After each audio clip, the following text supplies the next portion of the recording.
Wolf Point, Montana, with its semi-arid steppe climate and winter temperatures that can drop to well below zero, is as far removed from the tropical breezes, waving palm trees, and sunny beaches of Florida as anyone could possibly imagine. But one of the icons of Florida, a vibrantly colored, glistening, mouth-watering glass of Florida orange juice, owes a huge share of its success and popularity directly to a son of Montana, Dr. Matthew K. Veldhuis. Matthew Veldhuis was born on December 17, 1906 in Montana and graduated from high school in Wolf Point, earning his Bachelor of Science degree in Industrial Chemistry at Montana State University and going on to receive his PhD in Physical Chemistry from Iowa State University. Dr. Veldhuis' career path led to the U.S. Department of Agriculture, where he worked for 37 years. In 1944, Dr. Veldhuis came to the U.S. Citrus and Subtropical Products Laboratory in Winter Haven, Florida, where he stayed for 28 years and changed forever how America eats. Dr. Veldhuis was research leader and laboratory director of first the USDA Winter Haven Laboratory and later the U.S. Department Citrus and Subtropical Products Laboratory.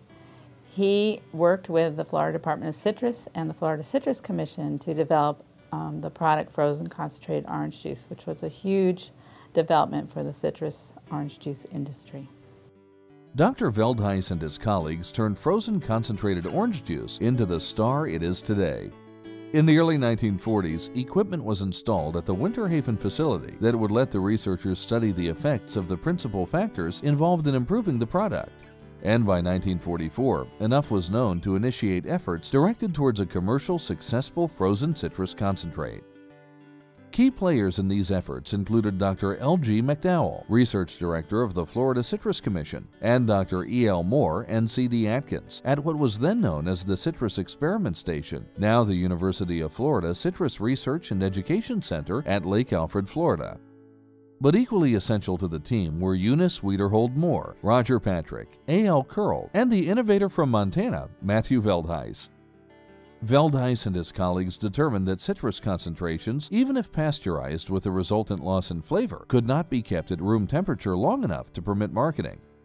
They showed that the concentrates must be kept under refrigeration, or better still, frozen, to prevent deterioration. I think it was my dad's idea to add fresh orange juice back to the concentrate to introduce the flavors of fresh orange juice into the concentrate, thus making it a more palatable product.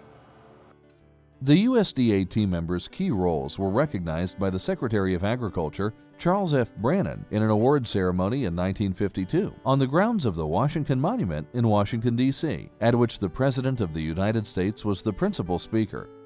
Also, a bronze plaque commemorating the team's achievements was placed on the wall of the front lobby at the USDA laboratory in Winter Haven, and now resides at the USDA laboratory in Fort Pierce, to which the Winter Haven lab was recently relocated. The department wasn't the only group to recognize the importance of development of one of the world's favorite beverages. When the work on frozen orange concentrate was underway, the USDA scientists worked in a wooden frame building in Winter Haven. Because of the importance of their work, industry and the local citizens urged Congress to provide funds for a better laboratory, which led to the construction of the U.S. Citrus and Subtropical Products Laboratory at Winter Haven in 1957, under the direction of Dr. Veldhuis. Dr. Veldhuis' work extended beyond frozen orange concentrate to development of methods for estimating soluble solids in dried citrus pulp, use of pulp with citrus molasses for cattle feed, which is a current major byproduct of the citrus processing industry, methods of freezing purees of citrus fruit, freeze-drying of juice, used by the military and NASA astronauts, methods of extraction and testing of oils, development of a citrus sweetener from a bitter component in grapefruit, and preparation of alcoholic beverages from citrus. He wanted things done right, done on time. He spent probably 70 hours, 80 hours a week at the laboratory. He would go there at night and read the journals and keep up with everything. And he was very dedicated to what he did. He loved it. In 1952, at the time of USDA's recognition of what was known as the Frozen Citrus Concentrate Group with the department's Distinguished Service Unit Award, Agriculture Secretary Brannan praised the development of frozen citrus concentrates as a splendid achievement, adding, "Not only have you provided a process invaluable to the growers in bringing their products to the consumer, but you have developed a wholesome, healthful food product extremely popular with the American housewife." Those words ring just as true today, and even if they're grabbing for a ready-to-serve product rather than juice reconstituted from frozen concentrate, it's hard to imagine orange juice having reached its star status on American tables, and indeed tables around the world, if not for the innovation and creativity of Matthew Veldhuis and his colleagues so many decades ago.